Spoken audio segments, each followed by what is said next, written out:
Parce que partout où nous passons, comme on l'a dit, le besoin en route est très important.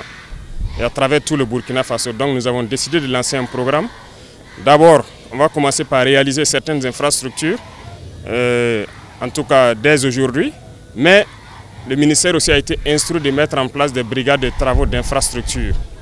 Et ce qui doit permettre dans chaque région d'avoir une brigade et les équiper en moyens conséquents pour réhabiliter et construire des routes. De même que le génie militaire a été instruit dans ce sens aussi. Donc des équipements sera commandé pour qu'ils soient outillés en mesure de participer activement à la construction des routes parce que c'est la voie du développement. Et donc tous les Burkinabés devraient donc consentir d'énormes sacrifices pour que nous puissions faire de notre pays ce dont nous rêvons.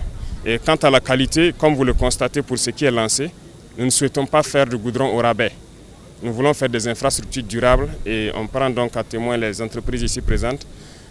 La qualité des travaux, ça dépendra de ce qu'ils feront et la suite pour qu'ils puissent exercer au Burkina Faso dépendra aussi de ce qu'ils vont nous livrer à la fin.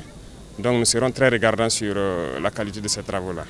Pour les voiries, il s'agit d'aménager et de bitumer la voie reliant l'avenue Chalon-Champagne au port sec, longue de 4,64 km en 2 fois 2 voies avec interplein central.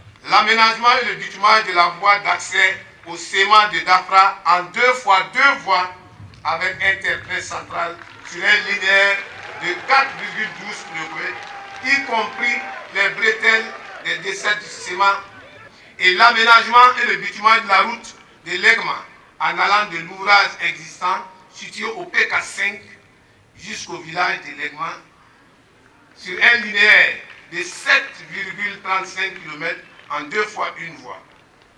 Concernant la RN8, il est projeté la réhabilitation de 131 km entre Bobo-Dioulasso, Orodara, Koloko et la frontière du Mali.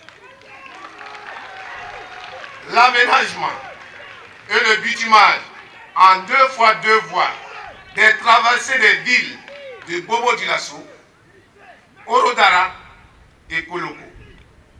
La reconstruction d'un pont de 50 mètres linéaires de portée dans la ville de Orodara.